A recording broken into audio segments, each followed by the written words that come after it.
Look at that silver fox. So distinguished, so sophisticated. Wow. But what if I told you that this guy was a millennial? It's true, just barely. According to Joe, he started going gray when he was 16. By 22, he was pretty much totally gray. Why does that happen? And why does hair turn gray in the first place?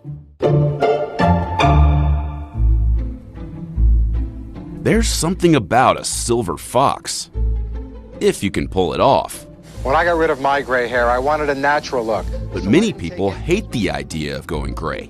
There's an entire industry built around fighting it. It's like you took off 10 years. And in just 5 minutes.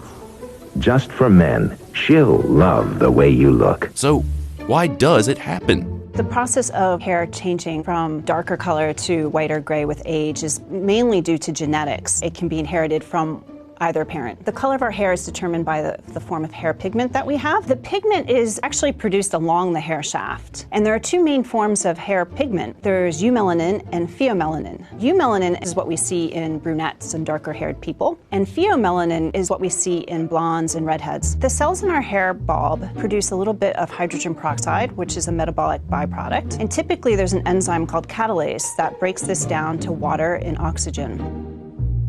But as we age, there's declining levels of catalase, and this allows the buildup of hydrogen peroxide in the hair bulb, which damages and destroys the melanocytes, or the pigment-producing cells of our hair. So I wanted you to take a look at my colleague, Joe, here. Joe is technically a millennial. He started to go gray when he was 16, and by 22, it was pretty much gray all over. What happened to Joe? So when individuals gray early in life, before the age of 20, it's called premature graying, and this is due to genes. And we know there's one gene in particular that's been targeted called interferon regulatory factor 4, which is important in regulating and producing melanin in the hair. Joe was lucky enough to inherit some genes that predisposed him to developing gray hair early in life. Obviously, Joe has gray hair on his head. When you go gray on your head, does the hair on the other parts of your body go gray as well?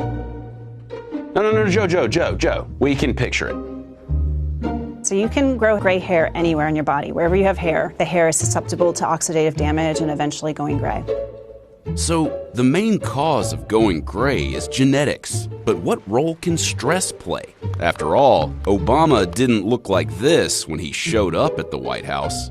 So it's controversial the role stress has in hair graying. We know that stress creates oxidative damage in the body, and it's been linked to a lot of premature aging syndromes. So it's thought that stress causes oxidative damage, which may cause damage to the melanocytes and may cause us to grow gray earlier.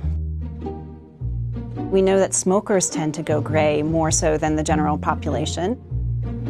And again, it's felt that it's probably due to the oxidative damage that smoke causes and how it affects the pigment-producing cells in the hair. I think eating a well-balanced diet, so you make sure that you don't develop any nutritional deficiencies, that's another thing that can be done. And modulating your stress, that's another thing you have control over, which over time can cause oxidative damage and again, make you prone to potentially more gray hair.